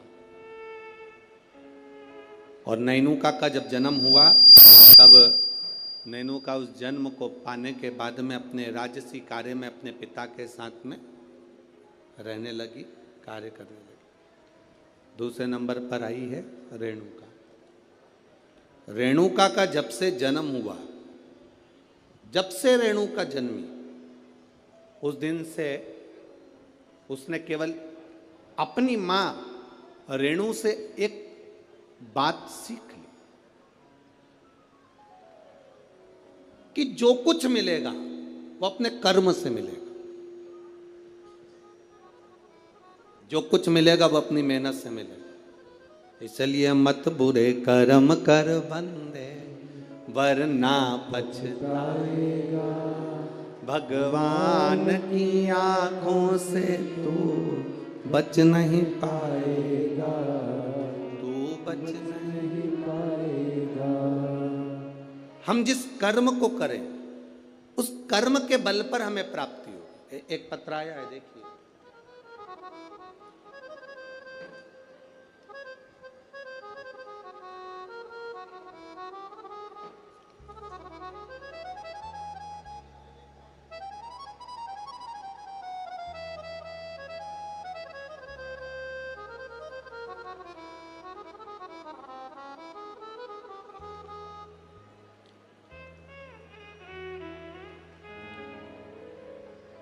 मैं पूनम लाला सेलोकर, गंगाबाग पारड़ी, गंगाबाग पारड़ी, पारड़ी है, पारड़ी नागपुर की निवासी हूँ। कहीं बैठी हो तो हाथ हिला सकती हैं, कहीं बैठी हो तो अपने हाथ हिला सकती हैं। मैं पूनम लाला सेलोकर, गंगाबाग पारड़ी नागपुर की निवासी हूँ। कहीं बैठी हो तो अपना हाथ हिला सकती हैं, जहाँ कहीं भी बैठी हो। मेरा मोबाइल नंबर ये है। मेरी शादी को 12 साल हो गए थे गुरुदेव, संतान का सुख नहीं था। मैंने नागपुर के सारे डॉक्टरों को दिखाया, पर डॉक्टरों के हिसाब से उन्होंने कहा था कि तुम्हें संतान कभी नहीं होगी। सारे इलाज की रिपोर्टें भी मेरे पास में है। क्यों? उसका कारण यह था कि मेरे गर्भाशय में 12 mm की गठान हो गई थी, और 12 mm की गठान बहुत बड़ी गठान होती है गुरुदेव। डॉक्टरों ने कहा कि इसका ऑपरेशन कर भी देंगे तो तुम्हारी बच्चादानी में गर्भ नहीं ठहर सकता, तुम्हारे बच्चा नहीं हो सकता।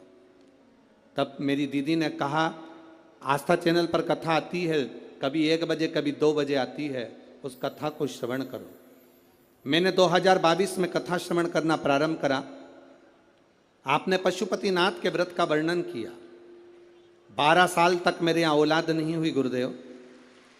जब 12 साल संतान नहीं हुई तब पशुपति व्रत करना प्रारंभ करा। सफ़ेद आंकड़े की जड़ का प्रयोग किया और सफ़ेद आंकड़े की जड़ को मैंने कमर में बांध भगवान शिव का भजन करना प्रारंभ करा। आपने पीपल के पत्ते का जो उपाय बताया वो मैंने किया।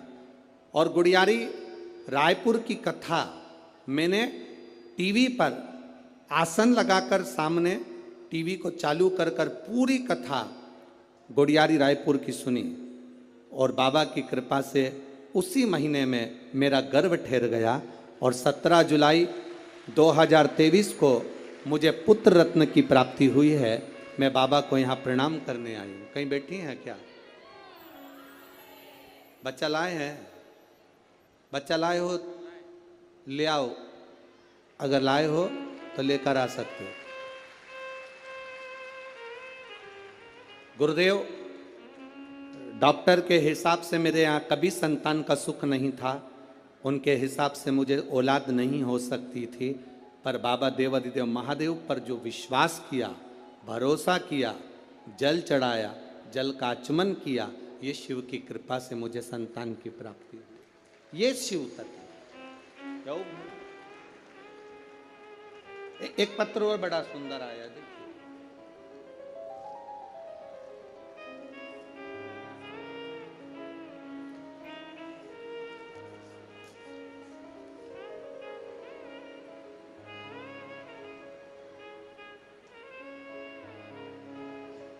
मैं दीपा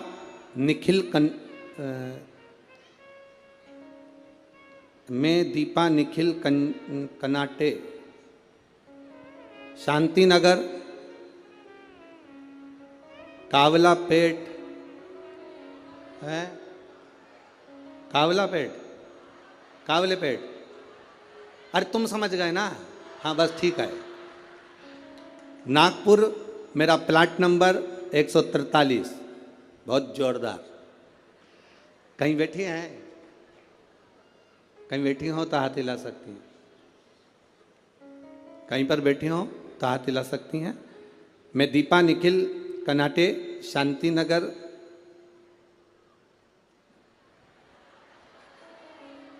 समझ जाओ, ठीक है। हाँ, कावलापेट, नागपुर, मेरा प्लाट नंबर 143। गुरुदेव, मैं बाबा का क्या गुणगान करूं? मेरी शादी को कई साल निकल गए, संतान का सुख नहीं था गुरुदेव। 6 साल तो मैं जहां कोई कहता था वहां चली जाती, गोदी भरवा कर ले आती। कोई नारियल डाल डाल कर गोदी में इतने सारे नारियल इकट्ठे हो गए कि एक बार विसर्जन करना पड़ा गुरुदेव। फिर भी संतान का सुख नहीं हुआ। ऐसा कोई दरवाजा नहीं था जिस दरवाजे पर मैं नहीं गई, पर मुझे संतान का सुख नहीं हुआ गुरुदेव। टेस्ट पे भी करवाया, वो भी सफल नहीं हुआ, संतान का सुख नहीं हुआ। किसी ने कहा एक काम करो, पशुपतिनाथ का व्रत करो, शिव जी को जल चढ़ाकर एक बेलपत्र खाओ और जल का आचमन करो। गुरुदेव, बाबा का मैं क्या वर्णन करूं। पशुपतिनाथ का व्रत किया और बाबा की कृपा से तब भी मेरा गर्भ नहीं ठहरा। मेरे 5 व्रत पूरे हो गए। जब गर्भ नहीं ठहरा तो मैंने बाबा से प्रार्थना करी, बाबा तू सबकी सुनता है। वो सियोर वाला महाराज व्यासपीठ पर बोलकर कहता है तू 3 महीने में सुनता है, फिर मेरी क्यों नहीं सुना? बाबा, मैं मंदिर से आ रही थी तो किसी एक महिला ने कहा कि तू एक काम करा कर, मंदिर में पोछा झाड़ू कर लिया कर। मैं मंदिर में सफाई करने लगी, झाड़ू लगाने लगी, पोछा लगाने लगी। मंदिर की बाल्टी में पानी भर कर रख देती, पूरे मंदिर को साफ करती। बाबा की कृपा का मैं क्या गुणगान करूं। केवल 1.5 महीना बीता और मेरा गर्भ ठहर गया।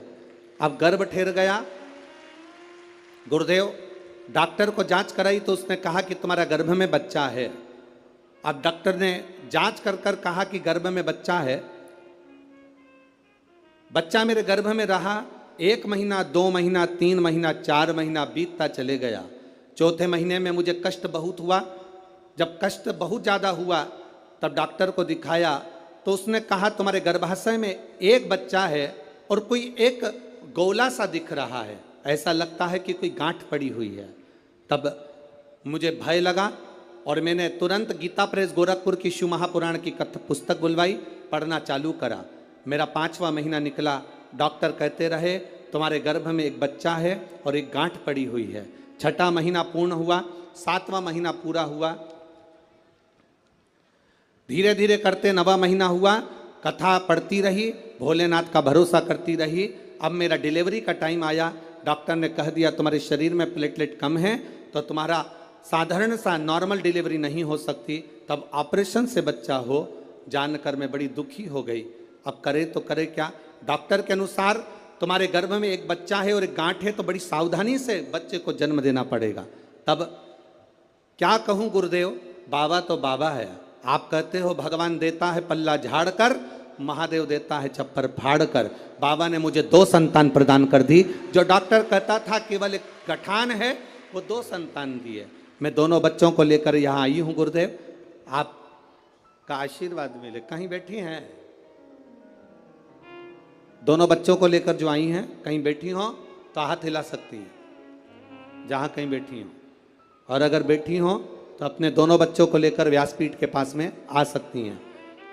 मैं दीपा, निखिल, कनाटे, शांति नगर,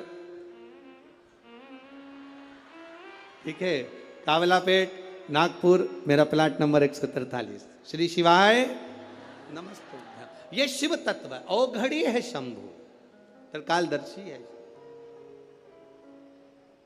अरे महाराज, अरे लुटा दिया भंडार,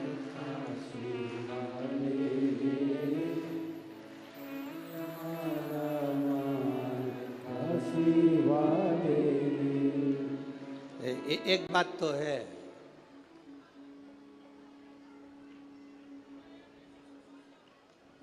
जितने लोग कथा सुनने आए हैं तुम पूरे की पूरे भजन याद करके आए हो, पक्का। बहुत बहुत साधुवाद। और एक बात तो है, विदर्भ विदर्भ है और नागपुर नागपुर है।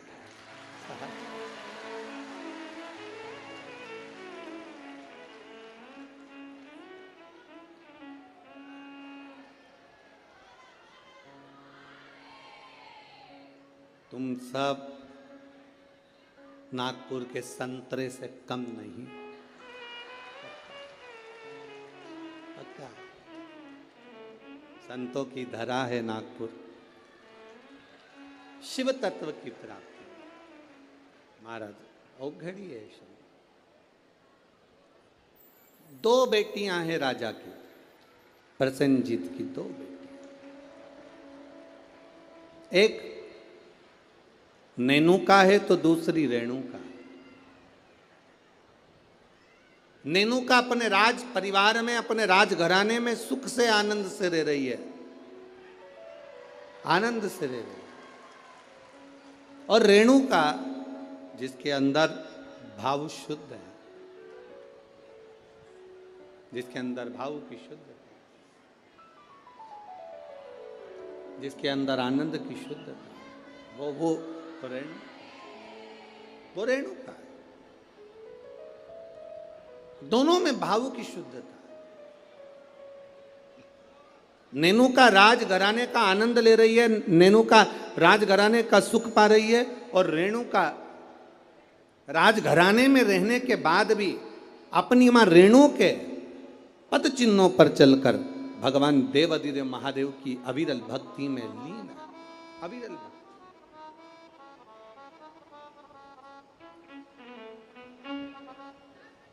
शिव भक्ति में लीन है वो। समय जाता जाता है,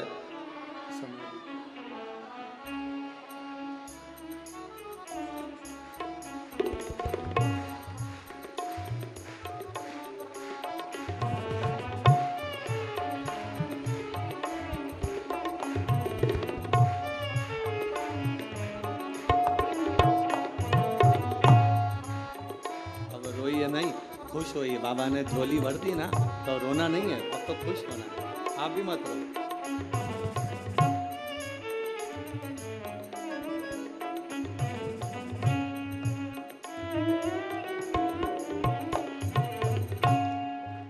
अभी तो अब रोने का समय गया, अब तो खुश होना। दोनों जने अच्छे से खुश होकर जाओ, रो के नहीं जाना। बाबा के दरबार से गोदी भर कर जा रहे हो, और क्या चाहिए, इससे बढ़कर सुख क्या है। दोनों खुश हो। अरे लुटा दिया भंडार का, कर दिया माला, ये शिव भक्ति है, शंकर की उद्धार। शिव ओघड़ी है। जहां डॉक्टर ने कह दिया था कि नहीं होगा बच्चा, संतान का सुख नहीं है तुम्हारे जीवन में, वहां देने वाला कोई साधारण नहीं है। वो त्रिकालदर्शी, वो कैलाशी, वो अविनाशी शिव है, शंभु है। वो सहज नहीं है। शिव कथा कहती है, भगवान देवाधिदेव महादेव का चरित्र कहता। शिव महापुराण की कथा कहती है, एक दिन राजा प्रसेनजीत ने अपनी दोनों बेटियों को बुलाया, और दोनों बेटियां जब धीरे धीरे बड़ी हो गई, बड़ी होने के बाद अपनी बेटियों से पूछा, बताओ बेटियों, तुम्हारा भरण पोषण करने वाला कौन है, तुम्हारी भंडार भरने वाला, तुम्हारा भरण पोषण करने वाला, तुमको रखने वाला, संभालने वाला कौन है, बोलो।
ये वही है जिसको कहा गया था कि गठान है, और बाबा की कृपा से एक नहीं, जब देता है तो छप्पर फाड़ कर देता है। ये शिव तत्व है,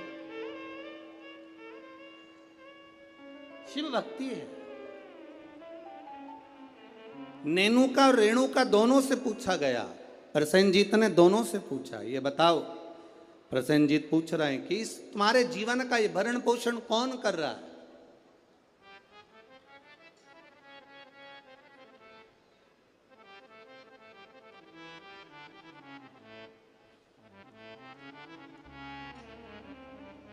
नेनुका ने कहा, पिताजी मेरे जीवन का भरण पोषण आप कर रहे हो, मेरे जीवन को चलाने वाले आप हो, भरण पोषण करने वाले आप हो। अब राजा प्रसेनजीत ने अपनी बेटी रेणुका से पूछा, रेणुका तू बता कि ये भरण पोषण तेरा कौन कर रहा है। रेणुका कहती है, पिताजी ये तो सब जो कर रहे हैं वो भोलेनाथ कर रहे हैं, जो लिखा ललाट पर वो मिल रहा है, जो लिखा, जो ललाट पर लिख दिया वो मुझे मिल रहा। दुख लिखा, सुख लिखा, अच्छा लिखा, बुरा लिखा, जो उसने लिखा वो मुझे मिल रहा। जो लिखा ललाट पर वो मुझे मिला।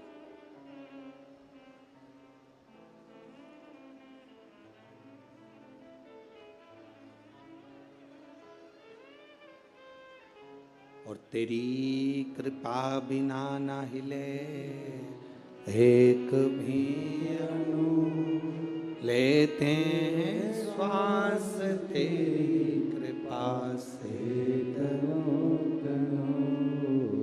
जो ललाट पर लिख दिया वो कोई टाल ना सका। हां, ललाट पर लिखा हुआ अगर कोई टाल सकता है तो केवल एक है, वो देव अधिदेव महादेव है, वो टाल सकता है। एक पत्र आया है, देखिए उस पत्र में उसने लिखा, मैं दीपिका अविनाश ठाकुर रामटेक से हूं।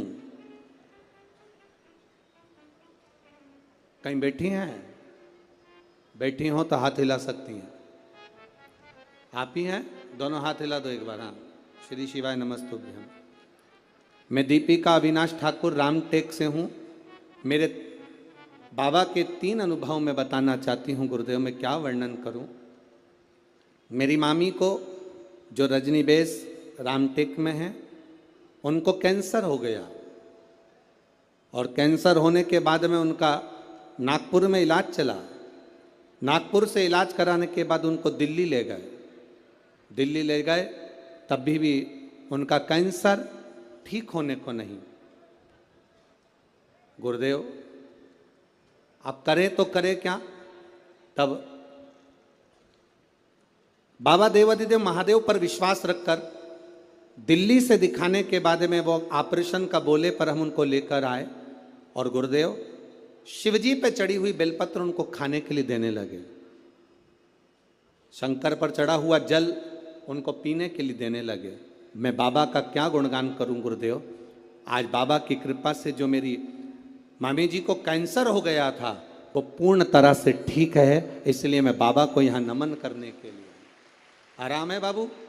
दोनों हाथ हिला दो एक बार। श्री शिवाय नमस्तुभ्यम। गुरुदेव शिव कृपा इसी को कहते हैं। गुरुदेव बाबा जब देता है तो साधारण नहीं देता बाबा।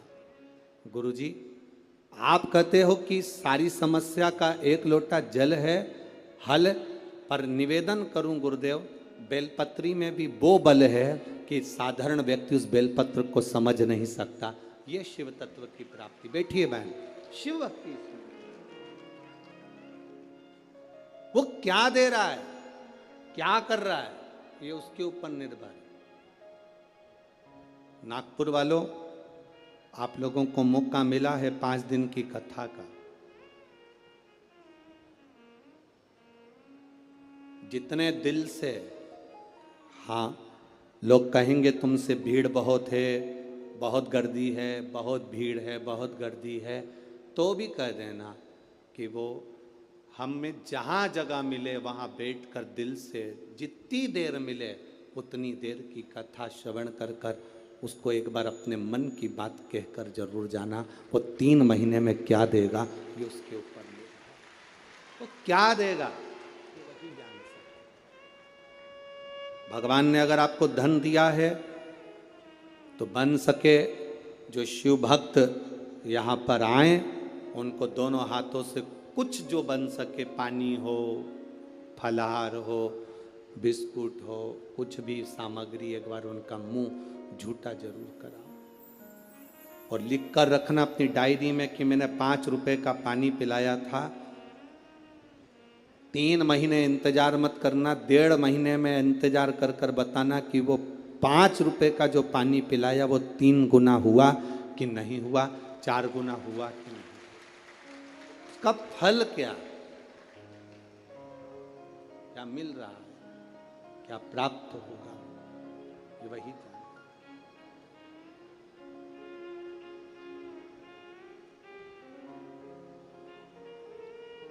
क्या प्रदान करता है उसके ऊपर निर्भर है। नेनुका ने कह दिया मेरे पिताजी पालन कर रहे हैं, मेरे पिताजी संभाल रहे हैं, और रेणुका कहती है मेरे पिता नहीं, ये तो भोलेनाथ ने जो जीवन दिया है वो चल रहा है। विचार कर लिया पिताजी ने, दोनों बेटी की शादी करना है। एक बेटी के हृदय में शिव समाया हुआ है, एक बेटी के हृदय में ज्ञान समाया हुआ है। वैराग्य त्याग संत का भाव समाया हुआ है, और दूसरी बेटी के हृदय में जानती है कि मेरे पिता संचालन कर रहे हैं तो इसको कोई राजसी राजा ही इसको परणाएगा, इस बेटी का विवाह किसी राजा के साथ करूंगा, इस बेटी का विवाह मैं राजा के साथ करूंगा।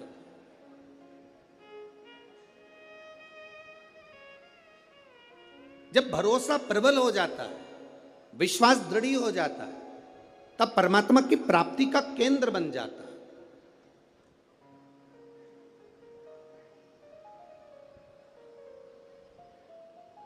अभी हम आ रहे थे, जब आते आते देखा कि लोग टेंट के बाहर, पंडालों के बाहर लोग धूप में बैठे हुए हैं, बहुत गर्मी है, धूप अपार, पर आप प्रयास करना। 2 बजे कथा चालू हुई, 5 बजे तक चलेगी।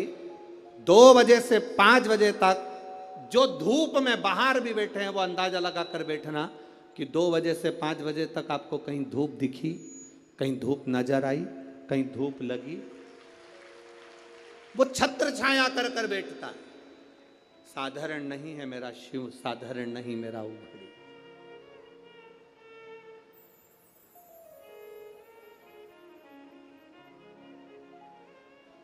कोई कह रहे थे कि गुरुजी आदरणीय आमदार जी मोहन मते जी कथा करा रहे हैं।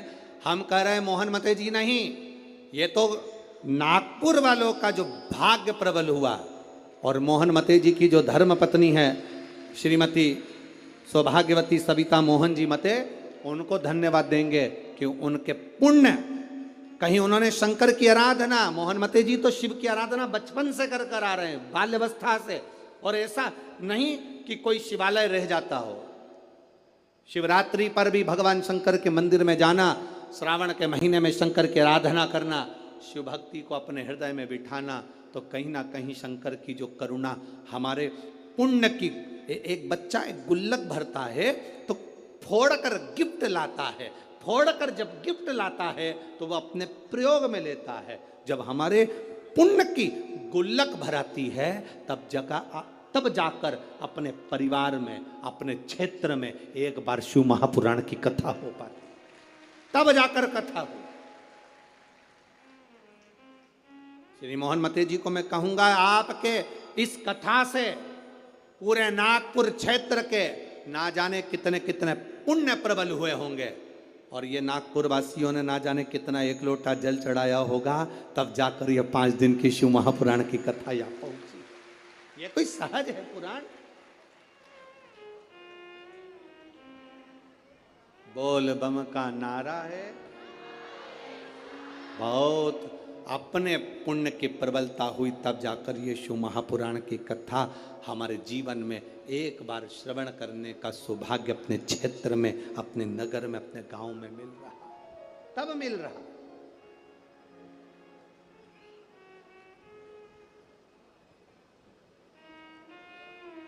अब बेटियां किसको बिहा दी जाए, बेटी किसको दे दी जाए? कर्म का फल देखिए। जो भगवान देवादिदेव महादेव ने माता पार्वती को कहा था कि जो मेहनत करता है, पार्वती जो संकल्प ले लेता है, जो नियम ले लेता है, जो व्रत करता है, उसके व्रत का फल हम स्वयं देते। 2 वचन दिए थे माता पार्वती जी को भगवान शिव ने, एक शिव और शक्ति का बल देना, और दूसरा वचन देवादिदेव महादेव ने माता पार्वती को दूसरा वचन, दूसरा वर दिया था, पार्वती सुन,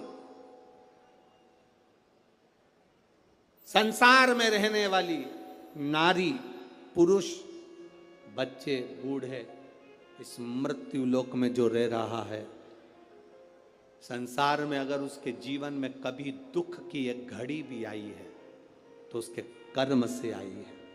उसने जो पूर्व में कर्म किया होगा उसके अनुसार उसको एक दुख की घड़ी में भोगना पड़ा है। पर उस दुख की घड़ी में पार्वती, अगर उसने भूलवश भी मुझे याद किया, शंकर कहते हैं मैं उसी क्षण उसके दुख को मिटाने के लिए संसार सागर में पहुंच जाऊंगा। मैं वचन देता हूं। ये माता पार्वती जी को शिव जी ने 2 वचन दिए। पार्वती, एक शिव और शक्ति का बल व्रत उपास साधना तप करने वाले को मिलता है। नवरात्र का व्रत करने वाले कई लोग नंगे पैर चलते हैं, कई लोग एक समय दूध लेते हैं, कोई कहता है कि मैं लौंग पर व्रत करता हूं, कोई अपने शरीर पर जवारे वो लेता है, कोई कुछ नियम धारण करता है, कोई कुछ नियम धारण करता है। सारे नियम व्रत साधना तप जितने लोग करते हैं, घबराने की जरूरत नहीं। ये बल तुम्हें जो देता है वो शिव देते हैं, वो भगवान शंकर शक्ति के साथ देते हैं। और ध्यान देना, दुख की घड़ी में अगर तुम्हारे कर्म के अनुसार तुम्हें दुख भोगना पड़ रहा है तो उस दुख में भी घबराना नहीं। अगर दुख परमात्मा ने दिया है तो वो उस दुख को समाप्त करने का बल भी आपको प्रदान करता है। वो शिव तत्व है, वो ओघड़ी है, वो शंकर है, ओघड़ी शिव है।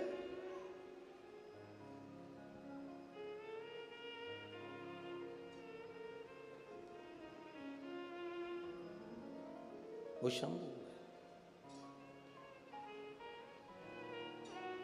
आपके बल को जो बढ़ा रहा, आपके विश्वास को जो दृढ़ कर रहा।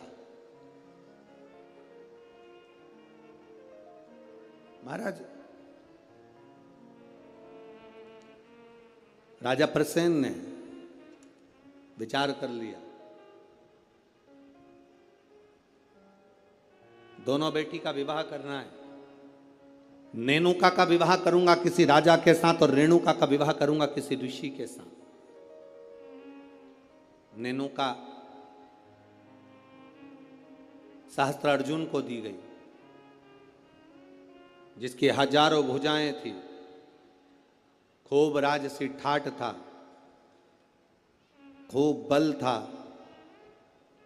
नेनुका सहस्त्रार्जुन को दी गई, जितने रावण को भी अपने काबू में कर कर रखा था।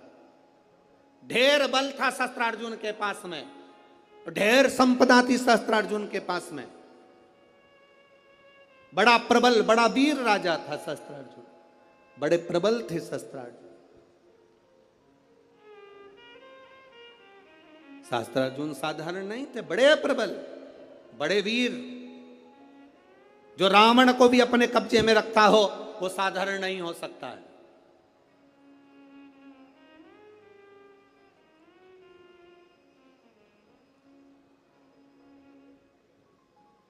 राजा सहस्त्रार्जुन को अपनी बेटी नेनुका का विवाह कर दिया। अब आई बारी रेणुका की, तो फिर विचार करा गया कि इस रेणुका का विवाह मैं करूं तो करूं किससे, किसको दूं। तब कहा, बेटी जितनी तू शंकर की आराधना करती है, जितनी तू शिव जी की उपासना करती है, तेरा पति भी शंकर की आराधना करने वाला होना चाहिए। जमदग्नि जी को रेणुका ब्याह दी। जमदग्नि जी को जब रेणुका ब्याही, रेणुका का तप साधना देखिए कितनी प्रबल थी। जमदग्नि जी के साथ में रेणुका जब ब्याह कर कर आ गई, रेणुका का नियम था, प्रतिदिन का नियम था रेणुका का, प्रतिदिन का नियम। एक मट्टी को इकट्ठा करती, मट्टी को इकट्ठा कर कर उसका हंडा बनाती, घड़ा बनाती, पात्र बनाती। कच्चा घड़ा, कच्चा पात्र। मेरा निवेदन है, यहाँ पर जितनी माताएं बैठी हैं, एक बार प्रयोग कर कर देखना कि आप मट्टी लाओ, मट्टी का हंडा बनाओ, मटकी बनाओ, और उस मटकी में कहीं जाकर जल भर कर लेकर आना, अपने सिर पर रखकर। मटकी टूटेगी कि नहीं टूटेगी? अरे बोलो तो जम के। टूटेगी ना, क्योंकि वो पक्की नहीं है, सही से बनी नहीं है, वो मटकी टूट जाएगी।